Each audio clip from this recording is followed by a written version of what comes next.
start the session proper. And once again, we are very privileged today to be able to launch the joint status of the industry report 2020. The report itself is put together annually under the Red Meat and Kale Partnership.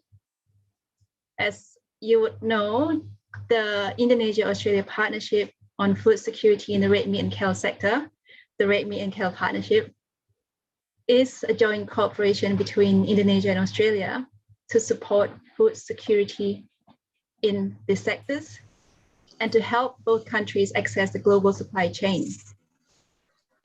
It is one of the early outcomes of the Indonesia-Australia Comprehensive Economic Partnership Agreement. And we are honored that the partnership is co-chaired by the Investment Coordination Board, BKPM, and the Department of Agriculture and Water and Environment in Australia. So the 10-year partnership is actually on its 8th year now. And as part of the journey, the co-chairs and partnership members have agreed that it will be useful to have this joint status of the industry report be developed once a year to take stock of how the industry is tracking and to present a bit of an outlook for the year to come. We'd like to acknowledge the contribution from the meat and livestock industry representatives and associations in the preparation of this report. And indeed, we'll hear from some of them shortly. To provide the opening remarks as we launch this year's 2020 report, we are pleased to be joined by the partnership co-chairs, Bapak Riyadno from BKPM and Department of Agriculture, Mr. Chris Tinning. So without further ado, may I hand over to Bapak Riyadno to provide his opening remarks.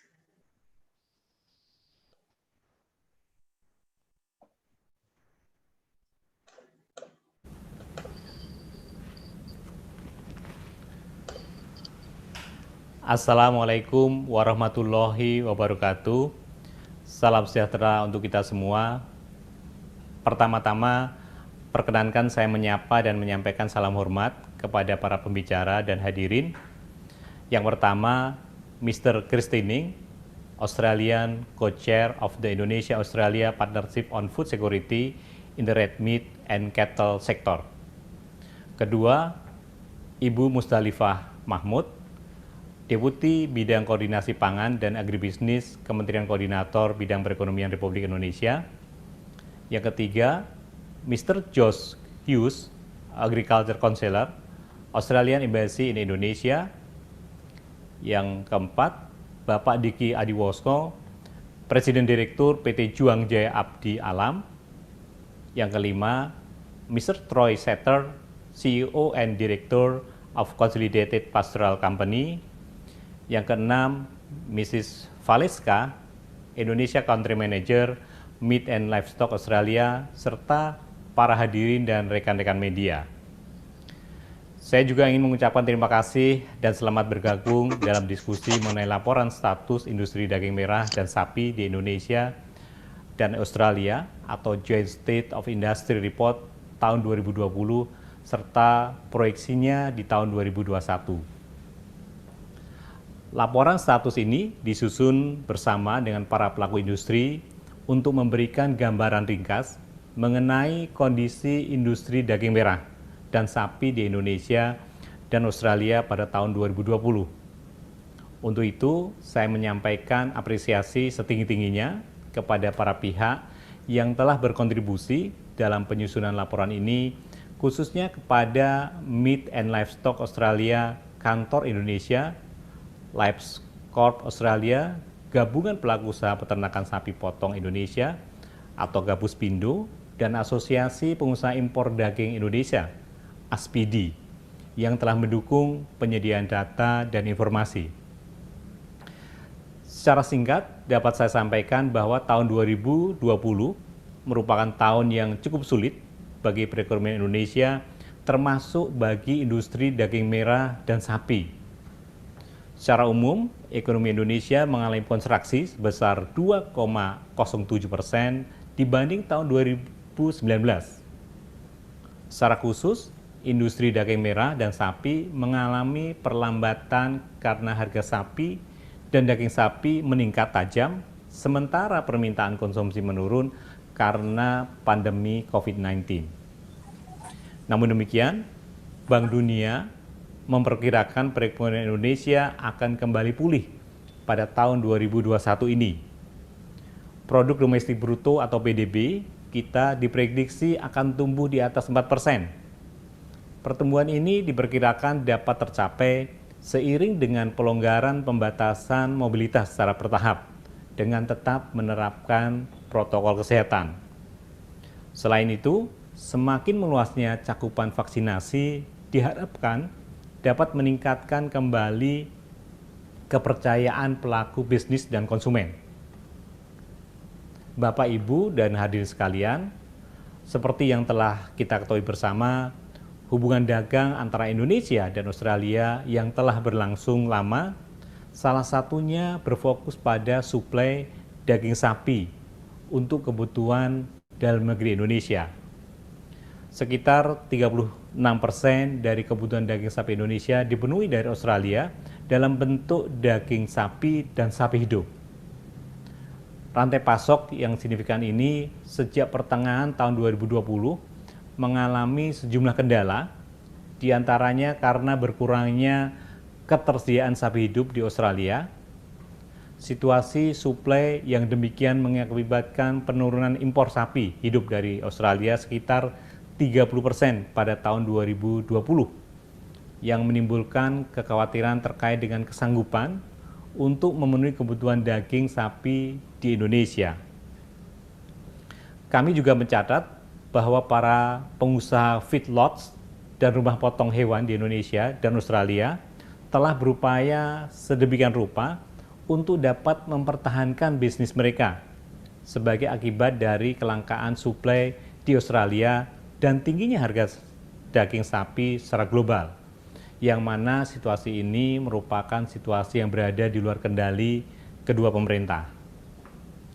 Berkenaan dengan hal tersebut, saya menyampaikan apresiasi kepada rekan-rekan di pemerintahan serta mitra pelaku bisnis yang berkoordinasi dan berdialog secara terbuka dalam mengatasi tantangan yang dihadapi industri kita.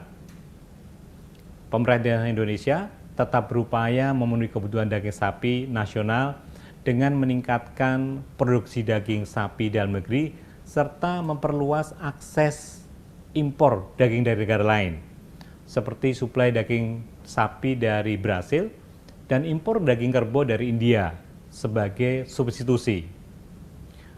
Walaupun demikian, Indonesia tetap mengharapkan suplai serta harga daging dan sapi hidup dari Australia akan kembali stabil dalam waktu dekat, sehingga perdagangan bilateral kembali meningkat dalam waktu yang tidak terlalu lama. Bapak, Ibu, dan hadirin sekalian, sebagai penutup, saya sampaikan kembali bahwa laporan situasi industri yang telah disusun ini memuat informasi yang cukup rinci serta berguna bagi para pelaku industri dan kalangan pemerintah. Oleh karena itu, laporan ini diharapkan dapat digunakan sebagai basis data dalam mengatasi tantangan di sektor industri daging merah dan sapi di masa sekarang dan mendatang. Terima kasih atas kesediaan Bapak, Ibu, dan hadirin sekalian telah bergabung di dalam diskusi ini. Semoga diskusi pada hari ini dapat memberikan manfaat yang lebih luas bagi kita semua. Wassalamualaikum warahmatullahi wabarakatuh.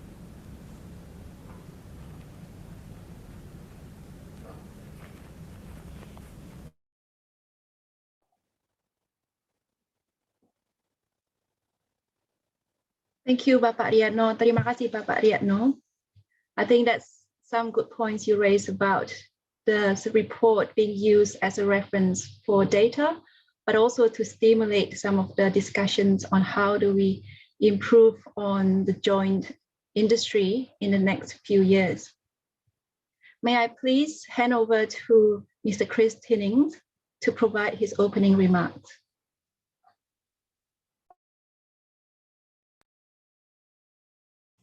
Selamat pagi. I am honoured to be here to help launch the Joint State of the Industry Report 2020. Before I start, I would like to acknowledge the traditional custodians of the land from which I am speaking, the Ngunnawal people, and pay my respect to their elders past and present. As the Australian co-chair of the Australia-Indonesia Red Meat and Cattle Partnership, I'd like to echo Patriatno's sentiments and welcome you all here to today's launch of the Joint State of the Industry Report 2020. This report highlights the strong relationship between Australia and Indonesia, the extent of cooperation between our two countries, and our commitment to a joint, strong, sustainable red meat and cattle industry. I recognise that we have all faced increased challenges and pressures throughout the past year.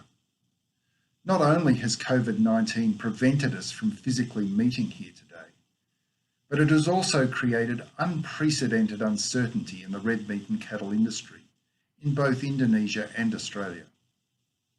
From an Australian perspective, the combination of long-term droughts, fires and floods have taken a toll on our national herd, which ended 2020 at its lowest level in more than 2 decades.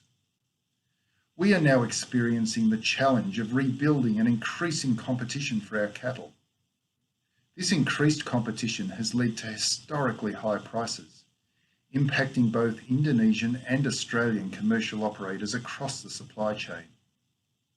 The relatively high Australian dollar has also contributed to increased costs of imports in our overseas markets, which has resulted in a reduction in Australian live cattle imports in markets like Indonesia and Vietnam.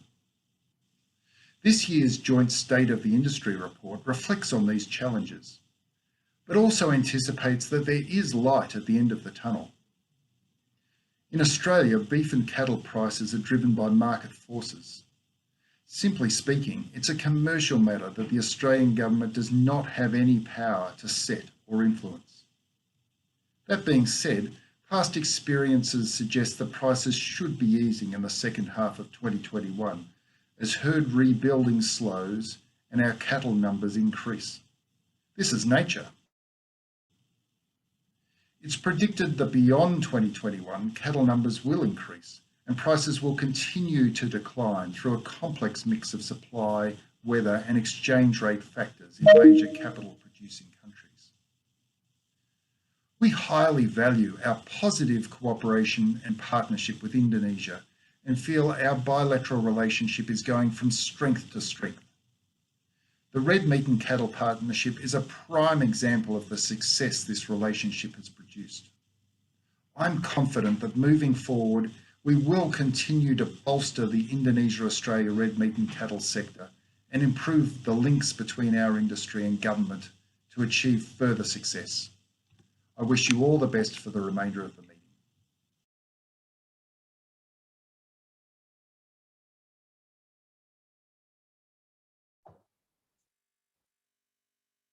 Thank you, Mr. Chris Tinning, co-chair of the Australian partnership side. I think there's some remarks in there that we'll probably discuss a little bit later around the cooperation, the challenges, and how the industry is responding to all these things. To mark the launch of the Joint State of Industry Report, I'd like to present a video that we've put together on this report. May I get Patrice's help to launch that? Thank you.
Thank you.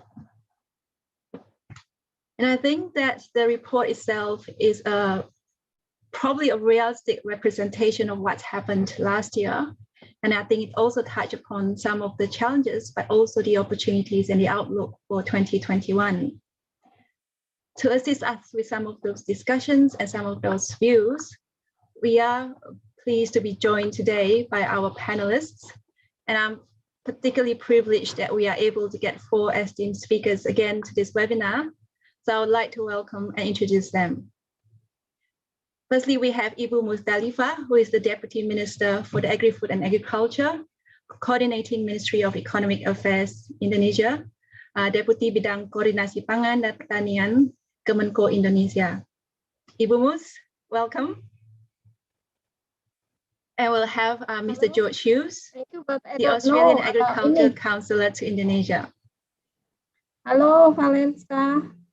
Salam Ibu, apa kabar? Salam, baik. Ini tidak bisa buka video oleh host ya. So I will get the host to membantu Ibu Mus. Iya. And we also have Mr. Troy Setter, the CEO for the Consolidated Pastoral Company. And lastly, but not least, Bapak Diki Adiwoso, President Director for Juang Jaya Abadi Feedlots operating in Lampung and Medan. Thank you, Valeska. So with our speakers now in place, I will try and see whether you can actually turn on your videos.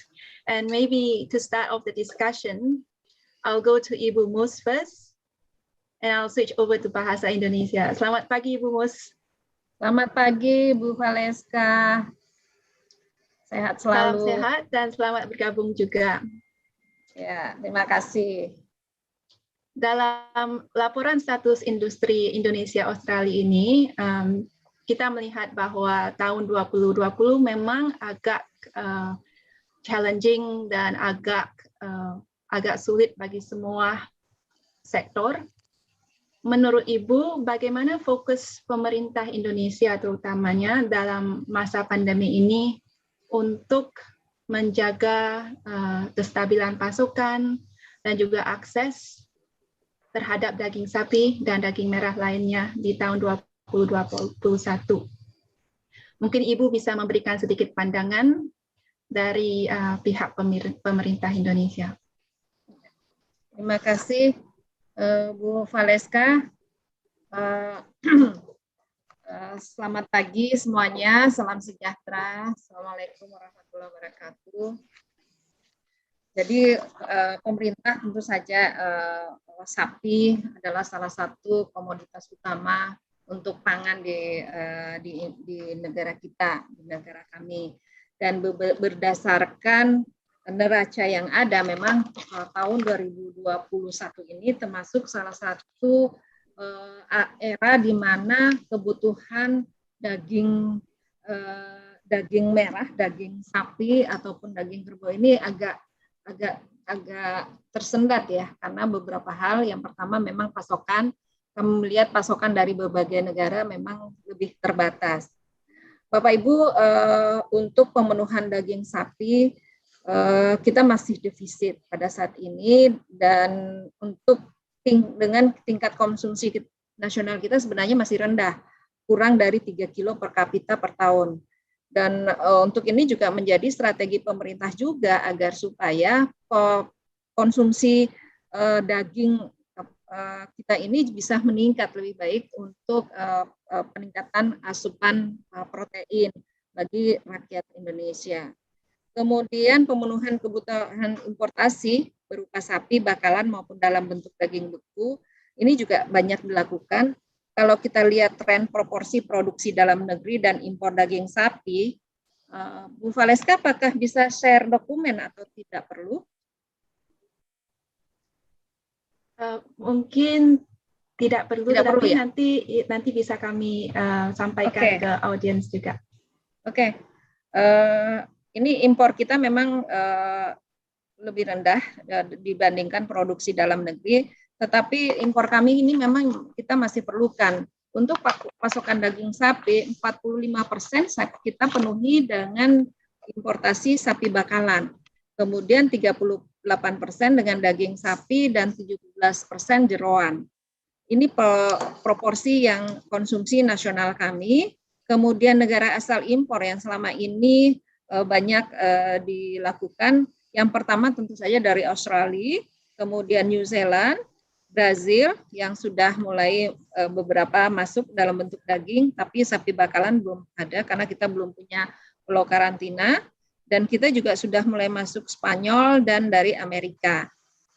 Tetapi beberapa negara-negara potensial yang kita harapkan bisa menjadi pemasok-pemasok daging sapi antara lain Argentina yang sebenarnya sudah kita buka dan Meksiko. Bapak Ibu, untuk pemenuhan sapi di dalam negeri dari produk sapi dalam negeri, beberapa sentra ternak sapi seperti Jawa Barat, Jawa Tengah, Jawa Timur, Bali, NTB, NTT, Sulsel, Lampung, untuk pemenuhan khususnya di musim hari besar nasional seperti Hari Raya Idul Fitri, kemudian nanti kita akan ada Hari Raya Idul Adha, dan kemudian ada perayaan Natal, Tahun Baru, dan lain-lain. Biasanya kita memobilisasi ternak-ternak dari sentra-sentra produksi ke sentra konsumen yang umumnya di Jabodetabek, Jakarta, Bogor, Depok, Tangerang, dan Bekasi. Kemudian kita juga punya sentra penggemukan feedlotter di Sumatera Utara, Lampung, Banten, Jawa Barat. Kedua sentra baik ternak sapi dan penggemukan feedlotter ini adalah harapan kami agar supaya kekurangan-kekurangan dari neraca penyediaan daging bisa kita mobilisasi semaksimal mungkin. Karena saat ini, khususnya menjelang Ramadan, kebutuhan meningkat setengah sampai dengan 3,05%, 0,5 sampai dengan 3,05%, yang harganya diperkirakan akan mengalami peningkatan seiring dengan peningkatan demand dan keterbatasan supply. Kenaikan permintaan masih akan terus berjalan sampai dengan H-5 dan H-1 Hari Raya Idul Fitri yang diperkirakan akan jatuh di tanggal 13 Mei. Pasokan daging masih terus bertambah dan kita saat ini mendorong semaksimal mungkin kepada importer baik swasta, penugasan kepada BUMN di negara kita untuk menjaga pasokan dan stabilisasi harga daging sapi di Indonesia. Ketersediaan daging di cold storage, pasokan dan harga daging di pasar dan retail modern serta pasukan sapi di RPH saat ini terus secara reguler dilakukan monitoring untuk menjaga agar supaya pada saat H-3 Hari Raya Idul Fitri saat ini pasokan tetap tersedia dengan cukup. Kendala kita untuk pemenuhan daging sapi tahun 2020 dan 2021 yaitu adanya pandemi COVID dan kita agak terbantu karena diperkirakan terjadi penurunan daya beli masyarakat yang berpengaruh juga terhadap kelompok-kelompok hotel, restoran, dan catering yang biasanya mengkonsumsi daging sapi lebih besar. Ini bisa menurun dan dengan keterbatasan suplai daging sapi ini akan agak terbantu dan menjadikan di tahun 2020 stabilitas harga bisa tetap terjaga. Kemudian memang kita mengalami kendala dengan adanya lockdown di beberapa negara-negara eksportir daging yang menyebabkan keterbatasan yang diikuti dengan keterbatasan kapal ataupun kontainer pengangkut menjadi salah satu kontributor terbatasnya suplai daging sapi ke Indonesia. Tingginya harga daging sapi dan harga sapi di Australia sebagai negara pemasok utama ini juga menjadi pertimbangan utama bahwa kita harus menjaga betul mencari sumber-sumber daging lain dari negara-negara lain, antara lain Meksiko, Spanyol, karena yang Kendalanya yang lainnya adalah terkendala karena jarak dan waktu tempuh, serta unit usaha yang dapat memasok ke Indonesia. Beberapa strategi untuk pasokan daging sapi dan daging kerbau untuk stabilisasi harga. Untuk jangka pendek, pemerintah melakukan mobilisasi sapi lokal siap potong atau karkas dingin dari daerah sentra ke sentra konsumen. Kemudian kita mendorong percepatan realisasi impor daging oleh BUMN maupun swasta, serta menyelesaikan animal health protokol dengan beberapa negara alternatif sumber pasokan sapi dan daging sapi. Untuk jangka menengah tentu saja kita mendorong agar kita bisa lakukan peningkatan populasi ternak dalam negeri agar supaya secara bertahap kita tidak pemerintah Indonesia bisa menyuplai kebutuhan dagingnya dari dalam negeri. Kemudian mitigasi penyediaan pangan protein agar tersedia kebutuhan cadangan pangan nasional berbasis protein hewani dengan mengembangkan tata niaga rantai dingin. Kemudian edukasi budaya konsumsi daging fresh meat menjadi frozen meat kepada masyarakat. Ini strategi-strategi yang dilakukan pemerintah, Mbak Valeska, karena kita menyadari bahwa kita belum bisa memenuhi keseluruhan kebutuhan daging sapi masyarakat kita dari dalam negeri, jadi sebagian kita lakukan melalui impor. Dan tentu saja kita tidak bisa membiarkan keterbatasan suplai karena harga akan naik. Jika harga naik, diperkirakan juga daya beli masyarakat akan yang membeli daging merah itu juga menjadi terbatas. Sementara menjadi dilema karena kita mendorong agar supaya konsumsi daging protein masyarakat kita terus meningkat untuk menjaga keseimbangan asupan gizi masyarakat kita secara merata di seluruh Indonesia. Demikian Mbak Valeska, terima kasih banyak. Terima kasih Bu, dan memang Ibu sudah menyampaikan beberapa poin-poin juga. Izinkan saya balik ke bahasa Inggris dahulu. I think in the short term, the government is already looking to mobilize those lots of cattle in time for the festive period, and also trying to accelerate the import realization. I think Ibu most touched on some of the medium plans that the government will be doing to try and stabilize supply and stabilize access of beef into Indonesia. It might be a good segue to then turn to George, actually. In terms of the medium plans, we know that there are short-term challenges in terms of supply out of Australia. But from Australia's point of view and from a government perspective, I guess, what can we do to work with Indonesia to try and plan ahead beyond 2021 and to get through these challenging times? Well, thank you, Valeska. And look, I will say it's a pleasure to be here today to talk at this event. So, look, in terms of what we can do, I think there are already a few initiatives which have already been put in place. We of course, are aware that ICEPA, our free trade agreement with Indonesia and Australia, came into force in July last year. Now, with that, of course, that came with certain tariff reductions, both for red meat and for live male cattle. So in the red meat space, it actually reduced from 5% to 2.5%, with elimination of tariffs after 5 years. And in the live cattle space, this has also actually gone to zero within a certain number. So within 575,000 head in the first year, and that actual provision grows by 4% year on year. So there are actually already some elements which have already been put in place, which I think certainly will help to reduce the pressure on pricing as cattle come into Indonesia. The Australian government as well is working very closely with the Australian industry as well, and introduced a busting congestion for agriculture exporters package in this current budget year, which is a $328 million investment.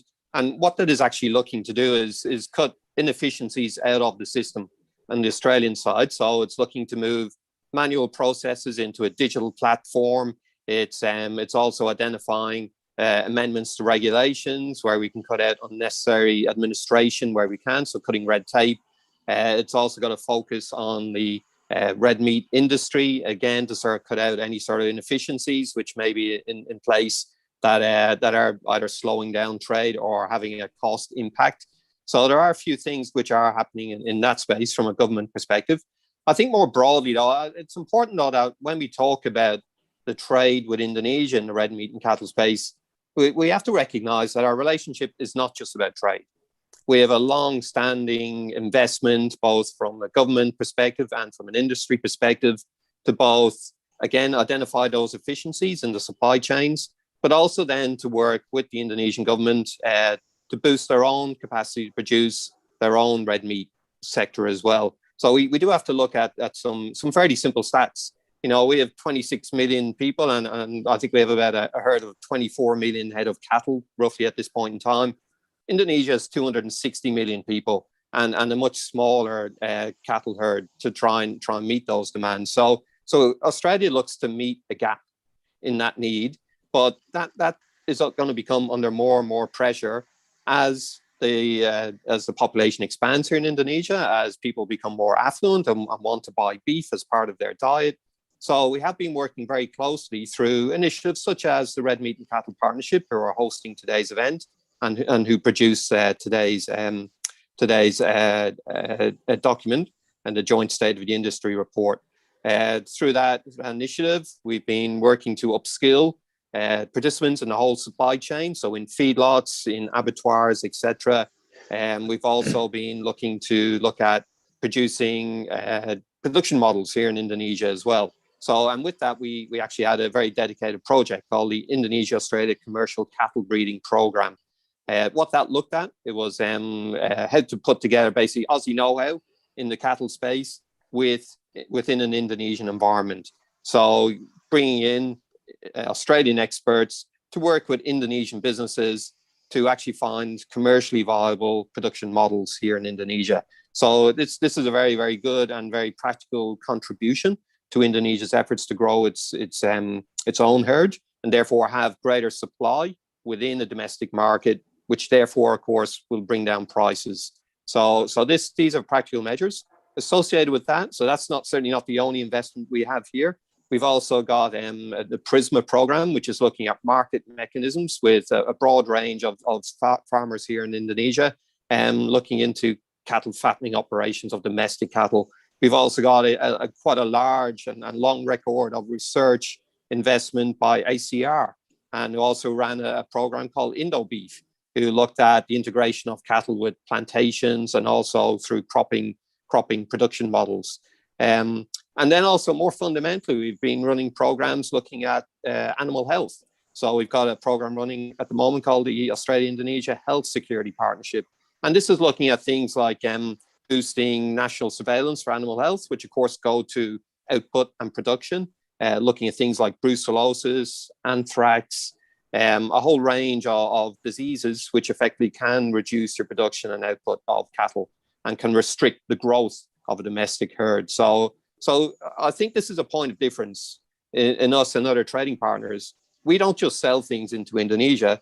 We invest into Indonesia. We work closely with Indonesia, and we support the aims of Indonesia in the red meat and cattle sector. So I might just add those comments, Valeska. Thanks, George. And I think those are very relevant ones. I think as Australia, you mentioned that the point of difference that we are going beyond trade. We are actually investing in the skills, the people, and networks, etc.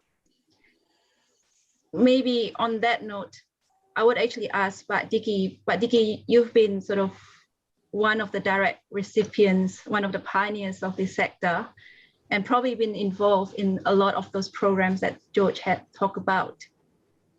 Maybe wearing your feedlots hat, have we come to an inflection point in almost this over 30 years of your commercial relationship in the feedlot sector? And what's next for the feedlot sector going forward? And how has 2020 been for you? Okay, if you don't mind, I'll speak in Bahasa because most of the attendees are from my fellow countrymen. So I'll be speaking in bahasa. Okay? Silakan, Okay. Pak.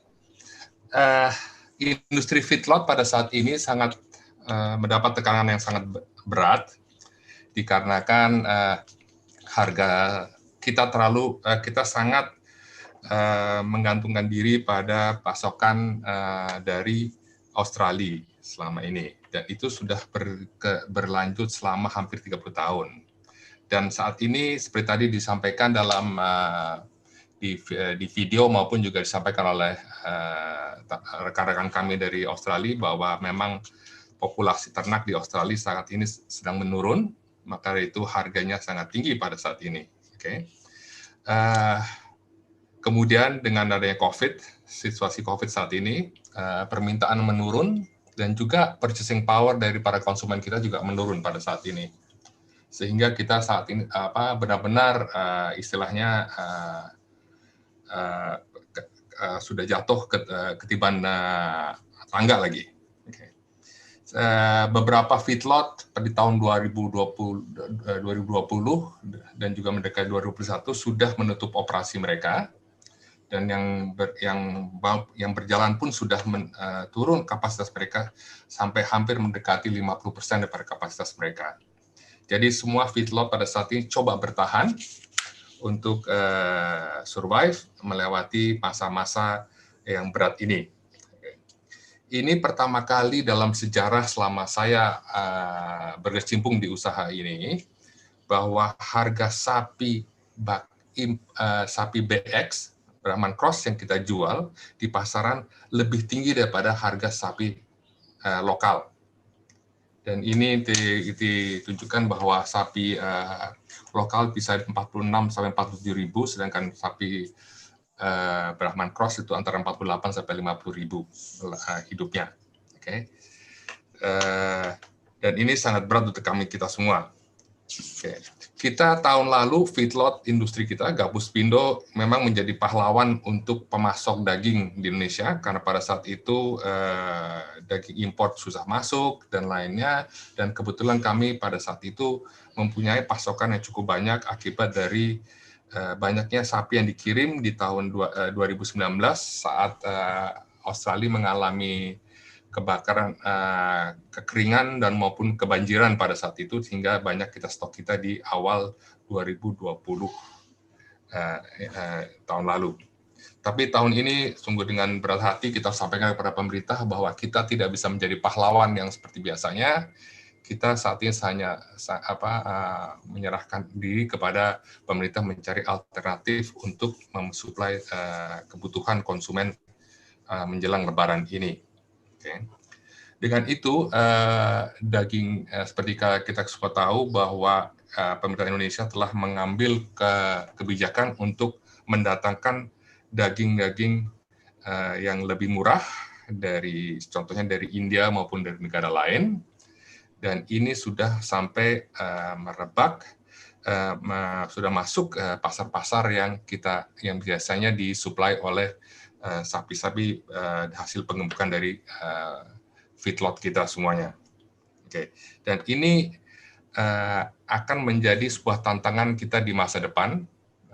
Kita banyak kehilangan konsumen yang biasanya beli sapi kita, sudah mulai mereka menjual daging-daging alternatif yang didatangkan oleh pemerintah, yaitu daging kerbau dari India.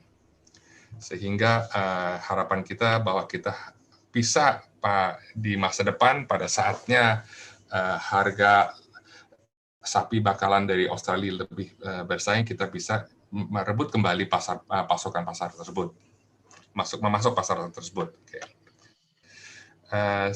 Yang dapat kami sampaikan bahwa memang saat ini kita terpaksa harus juga mencari alternatif pasokan sapi bakalan dari negara-negara lain, dan itu sudah dilakukan oleh Gabus Pindo, baik menuju ke Meksiko maupun juga kita sudah melakukan pembicaraan dengan Brazil.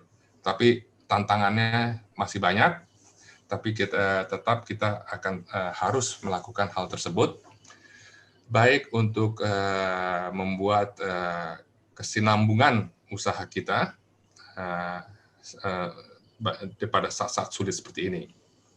kita mengerti bahwa kita sudah mengerti di masa lalu selama kita beroperasi lebih daripada 30 tahun bahwa selalu akan ada istilahnya seasonal amplitude, jadi naik turunnya pasokan sapi karena berdasarkan musim. Tapi tahun-tahun ini lebih berat karena adanya impact daripada climate change, perubahan klimat di dunia. Jadi kita mengerti bahwa dari Australia itu mereka harus rebuild, mereka punya populasi ternak, dan kita harus sabar sampai pada titik di mana mereka akan kembali lagi kepada titik yang lebih menguntungkan untuk kita semua. Jadi untuk teman-teman semuanya, kita hanya bilang yang bisa kita bilang bahwa kita harus coba bertahan sebisa mungkin, oke. Namun pada saat kita nanti kembali lagi pun kita akan harus mempunyai tantangan yang berat karena harus menghadapi pasar yang telah diambil oleh yang dipasok oleh daging alternatif dari negara lain. Kita semua juga berharap bahwa itu akan selalu ada, seperti tadi disampaikan dari Mr. Christening, there's always a light at the end of the tunnel. Jadi itu yang bisa saya sampaikan. Oke, mudah-mudahan cukup bisa diterima dan kita nanti bisa lakukan di tanya jawab berikutnya. Terima kasih, Valeska. Baik. Terima kasih, Pak Diki. I think that's probably a bit of a sobering expectation in the short term, but probably not unrealistic as well. Yes. I know you talked about your past 30 years odd experience. Maybe I'll turn to Troy for this one. From your perspective, Troy, both as a cattle producer, but also a partner into Indonesia, what do we need to do to get out of this and really get ahead, particularly given that our market share, the live cattle market share, as Pak Diki has mentioned, is potentially being eroded by some of the alternative competitors? And how is Australia industry responding to some of these challenges? Thank you, Valeska, and thank you for the opportunity to be part of this today. I think Australia is challenged because of the lower cattle herd in Australia, which is already being covered, and I know many people on the call would appreciate this, but it shows the long time that this is going to take to recover. I think we need to get as much carcass weight and as much red meat as we can from every animal, and I think historically in Indonesia in the feedlots for the last few years we maybe have not made those animals as big as possible, so we have not got as much red meat as we could out of those animals. We've killed them at lighter carcass weights, and there's opportunity to keep increasing that carcass weight. The cattle price from Australia is very expensive, and the feed price in Indonesia is increasing considerably, and the labour cost in Indonesia and Australia is increasing. But this is happening all around the world with feedlotting and cattle prices. So it's not just for Australia and just Indonesia, but Australia's cattle price is high. I think Australia, and George touched on that. We only have 25, 26 million people and sort of similar numbers of cattle, but Indonesia has 250 million people at least, and Australia is not going to be able to supply all of the Indonesian market, and Indonesia is not going to be able to supply all of its red meat market with its own cattle as well, and there will be meat come in from other countries. I think the beauty of the Australian-Indonesian trade is the jobs that it creates in both countries, particularly in Indonesia, the social improvements, the training and learning, and we need to remember that and value that. But we also need to work together to take inefficiencies out of the supply chain. And I commend and congratulate Indonesia for all of the hard work that they have done over the last couple of years with IASEPA, and of other efficiencies and tax changes in the supply chain. And I think there's hopefully opportunity for Australia to start doing that with some of the congestion and regulatory reforms that George spoke about. We need to be looking at where we can do more efficient feeding. But I also think it's important that we work together to promote the benefits of fresh, healthy red meat, whether it's from Indonesian cattle or Australian cattle. The quality of the red meat from Indonesian cattle and Australian cattle is very good, not just from a taste, but also from nutrition and health and for development of children and for general life expectancy and health. And I think there's a lot of learnings and work that we can be doing together to promote that, because there's going to be times when Indonesian farmers have cattle and times when Australian farmers have cattle. And I think if we look at the whole of supply chain, it's about looking at those efficiencies and building together, and also doing good marketing and promotion together, so that we can have well-informed consumers, but then also working hand in hand to look for inefficiencies in the supply chain, so we can get more red meat yield per animal, less cost per animal, and ensure that we've got the most resilient supply chain, so that we can keep employing the large numbers of people that are employed between both industries. And I just quickly saw on that video, close to 500,000 people in Indonesia are employed because of this trade. And I even know their own 2 little feedlots in Indonesia. There's 12,000 families rely on those 2 feedlots, and that certainly keeps me focused each day on the importance of having a good business in Indonesia and Australia. Valeska, I'll probably pause there. Apologies that my Bahasa is not very good at all, and hoping that there's some good questions. Not at all, Troy. Thank you. And we look forward to having you in Indonesia when you can travel again. And hopefully soon. Yes, yeah. I mean, we have heard from all our 4 speakers, and I thought this is a good opportunity to try and answer some of the questions that have come through from the audience as well. I'm just going to quickly check. I think a few questions have gone to Ibu Musdalifah. So maybe Ibu Mus, if I can get you to take this first question.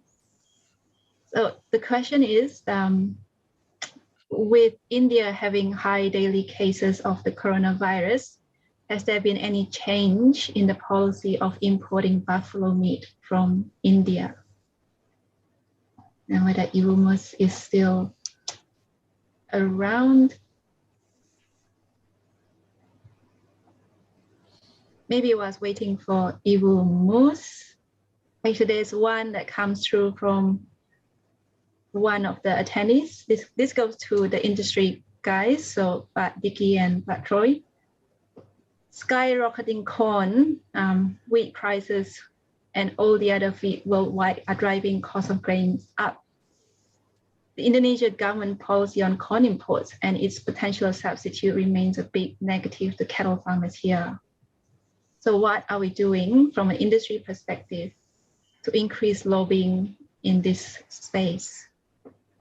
Probably referring to feed grains, I'm guessing, and also on corn and wheat. And maybe George, you can also join in the question as well.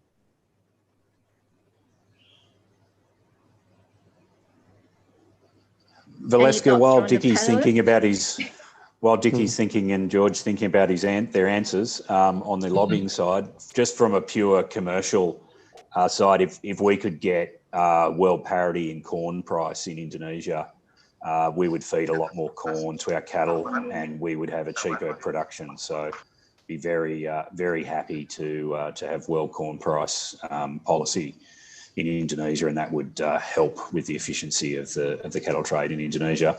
But it would also reduce the cost and price of chicken. And I think we need to be mindful of that if we have cheaper grain for cattle, we'll have cheaper grain for chicken. Maybe if I could just add, Valeska, under IA-CEPA, there is actually a provision for feed grains access from Australia into Indonesia. So that's 500,000 tons. So that's written into and has been agreed with Indonesia. So it's a matter, I guess, if there is a requirement or a demand for feed grains from Australia, there is a mechanism to be able to access that.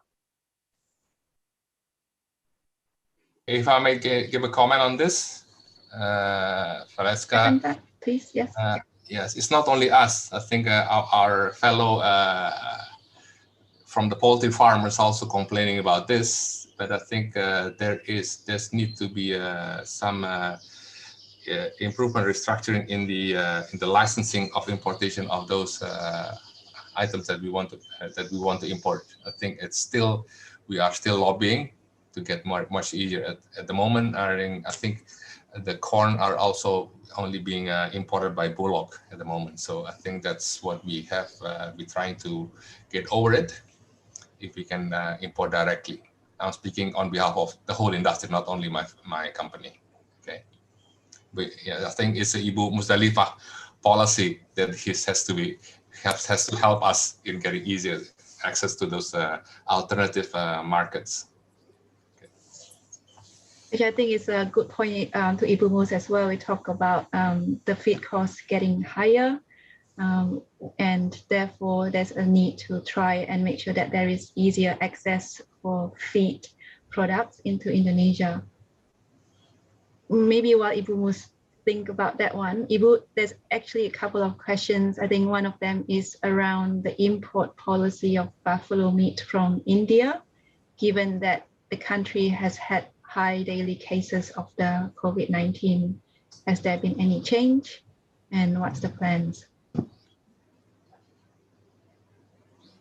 Dan Ibu silakan jawab pakai bahasa Indonesia juga tentang kebijakan impor dari India.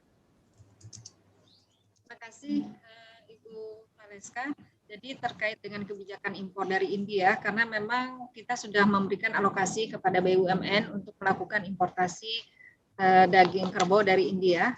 Dengan kasus corona yang akan kita hadapi, memang adanya kelambatan realisasi importasi. Tapi kita juga mencari alternatif alternatif pemasok yang lain, itu juga tidak mudah karena hampir semua negara juga mengalami permasalahan suplai atau pasokan daging di negaranya, dan biasanya sehingga yang diekspor juga terbatas.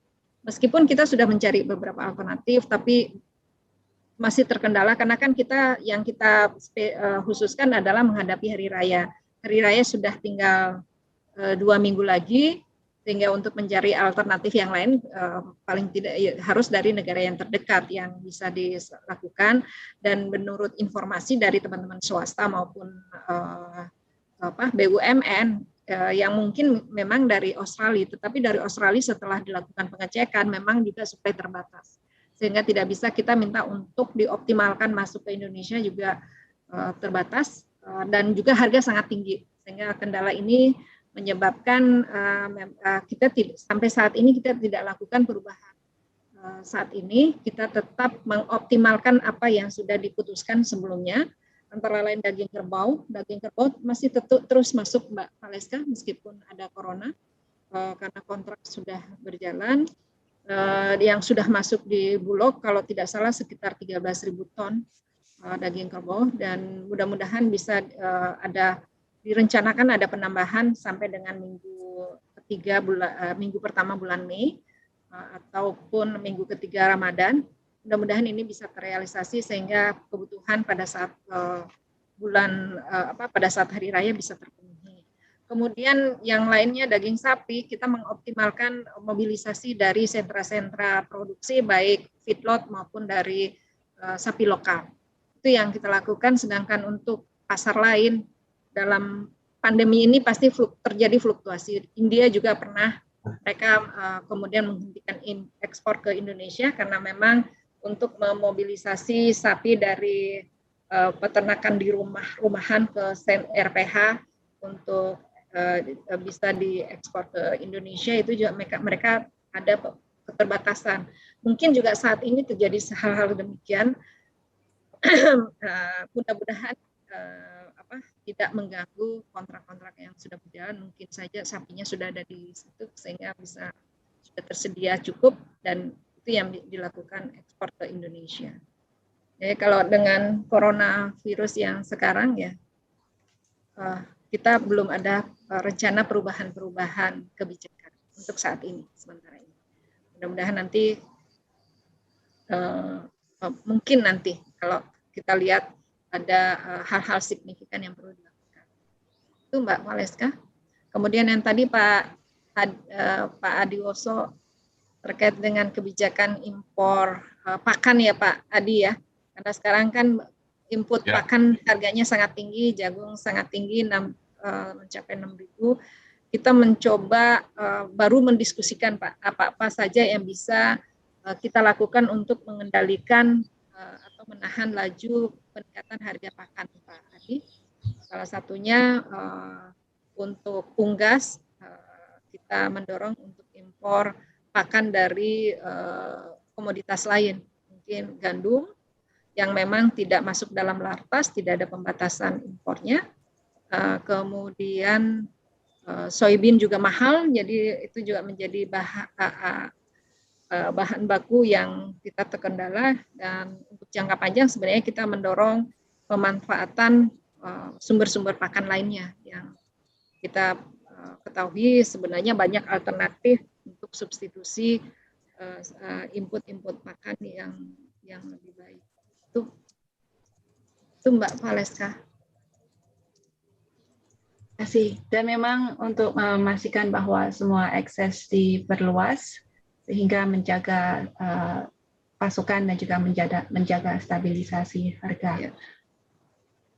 I know that some of the panelists will have to jump off fairly quickly. So maybe whilst we have the group on the line, there is a question to George and also to Ibu Mus, probably around, for George, in terms of the Indonesia, Australia, in terms for George itself, there is a question. Do you think that Indonesia will be able to import the 500,000 odd heads of cattle from Australia this year? Will this be fulfilled, given that we know the Australia's cattle population is still in its rebuilding mode? Well, that's sort of crystal ball gazing to some extent. Certainly the trend has been for reduced numbers coming through.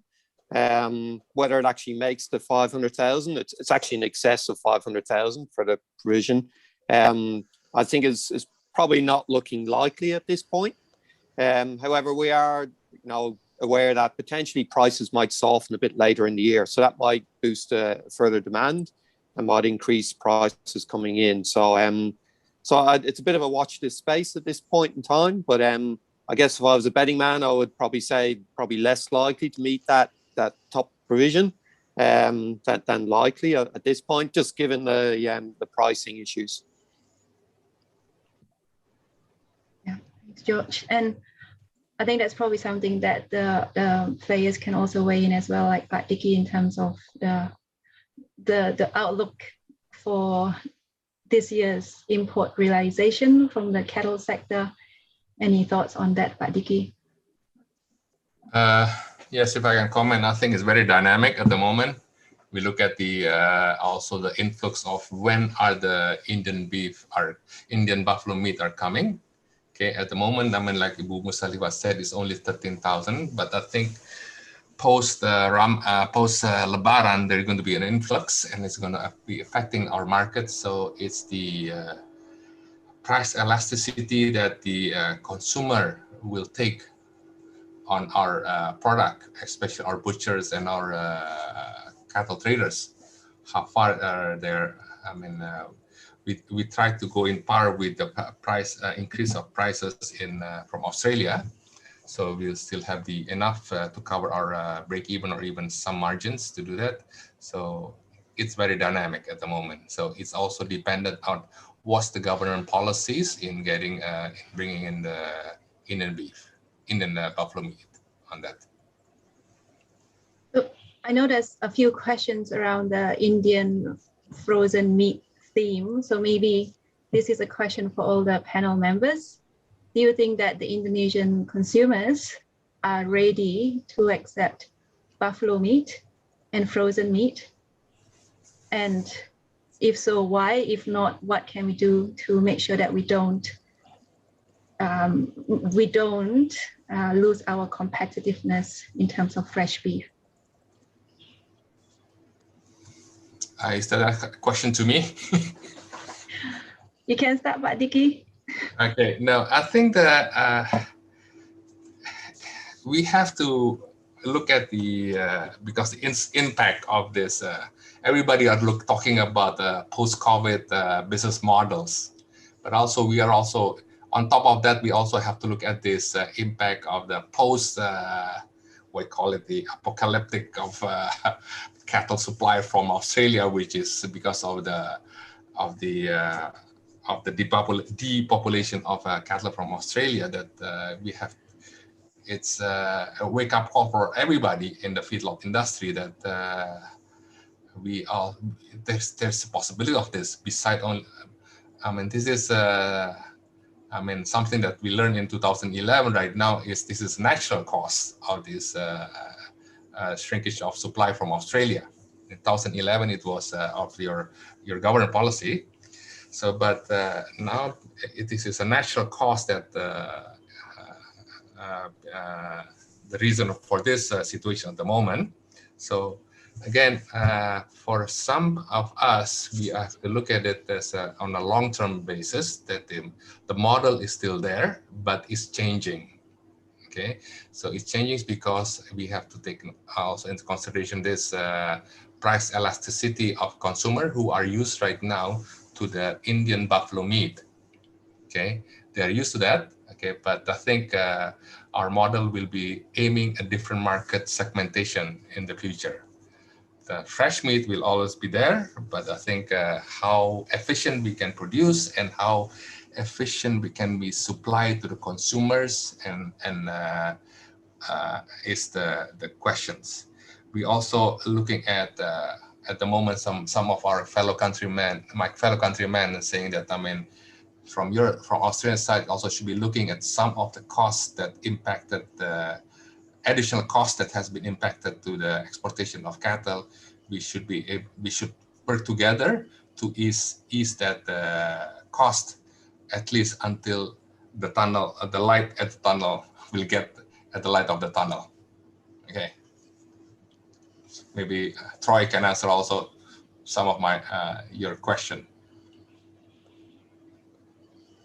Yes, any comments from Troy in terms of fresh, frozen, and all the other competitors, Troy? Yeah, I think, Valeska, it is going to be a very competitive marketplace, and we are going to have to get used to having a variety of meats in the market that have a variety of qualities and safeties and distribution methods, and that's going to cause some challenges. But as incomes grow in Indonesia and demand for red meat increases and the population continues to grow, Australia and Indonesia aren't going to be able to supply Indonesia's red meat demand, and places like India are going to be part of that. I think the challenge that Australia has at the moment too, in terms of supplying Indonesia, is there's other markets, whether it's live cattle or boxed beef, that are paying more money than Indonesia. So Vietnam is a very strong buyer of live cattle and is competing directly with Indonesia. And we haven't seen, if you go back only a couple of years ago, Vietnam was not a strong competitor against Indonesia. The Philippines was not a strong competitor. And we're also seeing the impacts of African swine fever in countries like Vietnam and the Philippines, where there is very limited pork and people are switching to beef from live cattle or boxed beef, and that's putting a lot of pressure on the Indonesian market. I think the unintended consequence, though, that comes from cheap Indian buffalo is this is flowing into lower prices for Indonesian farmers, and we're seeing that now with the drop in cattle price for local farmers. compared to the Australian cattle price and compared to some of those historical prices. And there's a real policy clash I see of wanting to have cheap food for Indonesians and cheap red meat, but wanting to have high cattle prices for smallholder farmers in Indonesia so that their 1, 2, 3, 4 cow farms are viable. And this is not really working. There's a real push down on price at the moment for Indonesian local farmers and their cattle herds that is being directly caused by Indian buffalo, and that's going to be a challenge to deal with. I think so. That comment, Troy, I think that's been echoed by some of the audience in the webinar as well, where they're saying that because of the Indian buffalo meat, it has demotivated some of the local farmers, and the local farmers are now only selling their cattle during the festive moments of Idul Adha, for example. So the whole business model has changed indeed. Yes. Yeah. So maybe one final question for the governments in the room. I think Ibu Mus and Pak George, I think there's a question. What is the government's policy to support the sustainability of the feedlot sector through programs such as the Red Meat and Cattle Partnership and other initiatives? I think, George, you've mentioned a bit some of the initiatives. Maybe Ibu Mus, are there any other government policies particularly targeted to support the feedlot industry?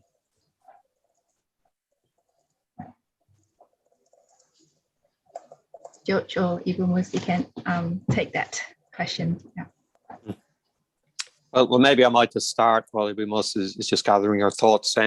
So look, I have mentioned a few programs that are already in train, and even during these difficult times of COVID-19, we've moved our training programs to an online environment. So, those sorts of things in terms of capacity building, trying to identify efficiencies, which Troy sort of mentioned as well, looking for those opportunities to reduce costs, where we're trying to find them and work, and we do work very closely with the feedlot industry here in Indonesia.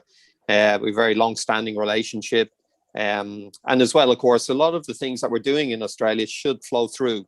So those initiatives around congestion busting, finding efficiency, reducing costs, eventually flow through to a landed price here in Indonesia.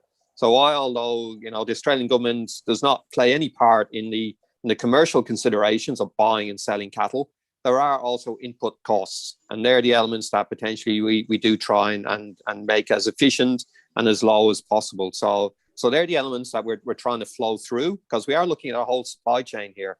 We shouldn't just look at what's happening in Indonesia, what's happening in Australia, but that whole supply chain, because it all has flow-on costs. So they're the elements. We are also, I will mention, we are actually in negotiation at the moment with the Ministry of Agriculture to put in place a new cooperation MOU. So that was actually agreed between our two agriculture ministers at a meeting in September last year. We would establish a new cooperation MOU. Livestock will be one theme of that.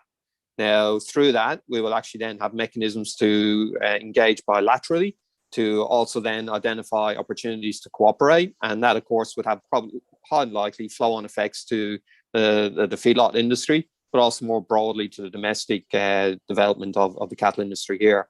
And I will also mention, just lastly, as part of ISEPA, we have also agreed to put in place an economic cooperation program. So that has just been established this year. It's called ISEPA Catalyst. And what that's looking to do is actually boost two-way trade between our two countries, identify economic opportunities and cooperation areas where we can actually focus on things like efficiencies and improving how things sort of operate. So again, these, I think I recognize that there is a lot of, I guess, doom and gloom, if you like, around prices, about supply, etc. And there are, we all recognize they're very, very difficult situations, but there are also lights on the horizon. There are some things which I think are positive things in this mix. And yes, may not be able to address the immediate situation, but will through time improve situations. And also, eventually there will be another cattle rebuilding phase many years down the track. And these sort of contributions can lessen the impact of those sorts of things. So we do also need to focus on that, what's in the future as well. I think that's very relevant and important to keep that eye into the future. Maybe Ibu Mus, apakah ada kebijakan pemerintah yang memang khusus untuk mendukung industri feedlot di saat ini? Maybe Ibu Mus can answer if there is any particular specific government support to the feedlotters.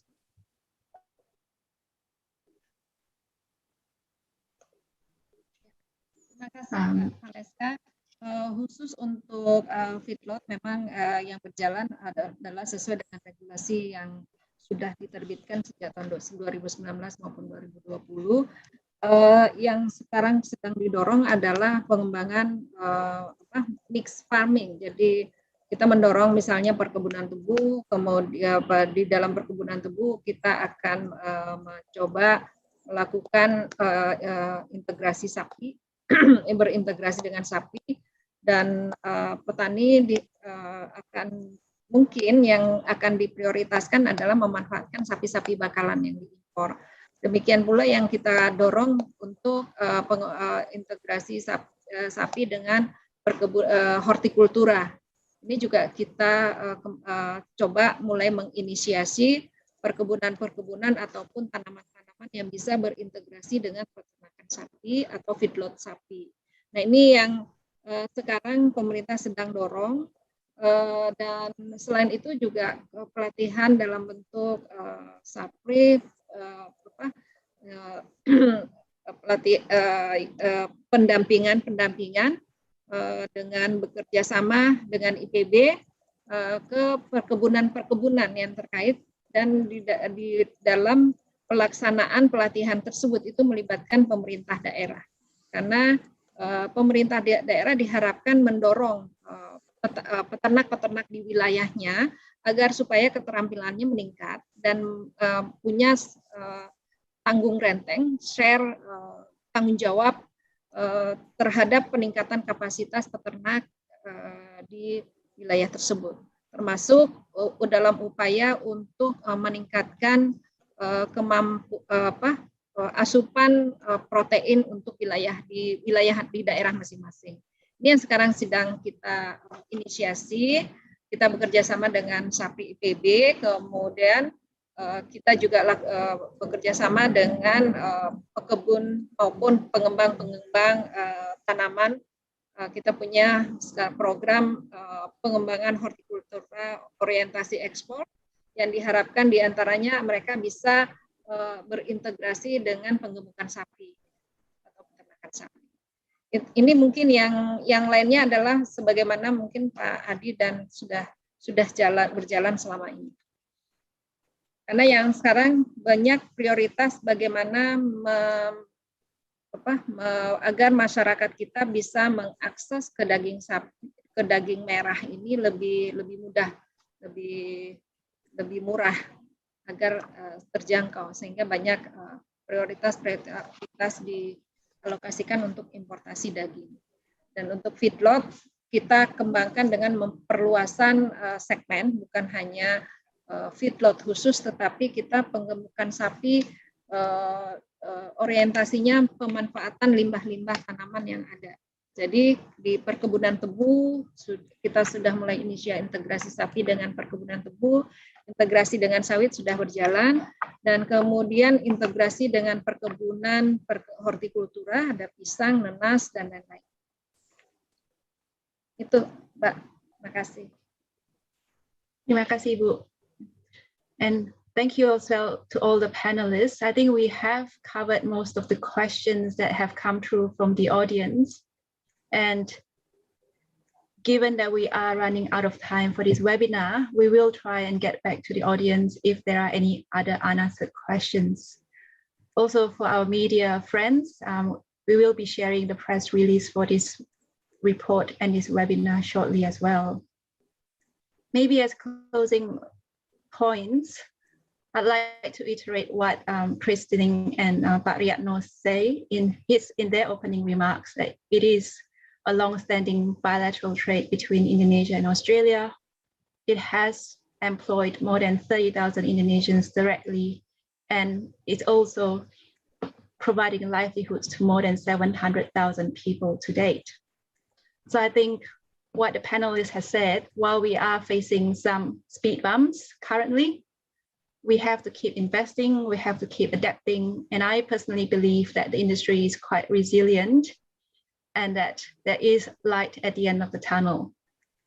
So hopefully the Joint State of the Industry report for 2020 is a marker, but hopefully for next 20 years, there will be progressive improvements and progressive cooperations, whether it's done through the IASFA or whether it's done individually between companies. With that, I would like to thank everyone who has tuned in to this webinar. I would like to thank Bapak Riyadno, Mr. Chris Dinning, and all our panelists for joining us this morning. Pak Diki, George, Troy, and Ibu Mus, thank you for all your views and perspectives. And I'm sure that we will be meeting with everyone again in a not too distant future in another webinar. And hopefully we can actually meet face to face in the next few months. Okay. Thank you, everyone. Okay, thank you. Yeah, bye-bye. Bye.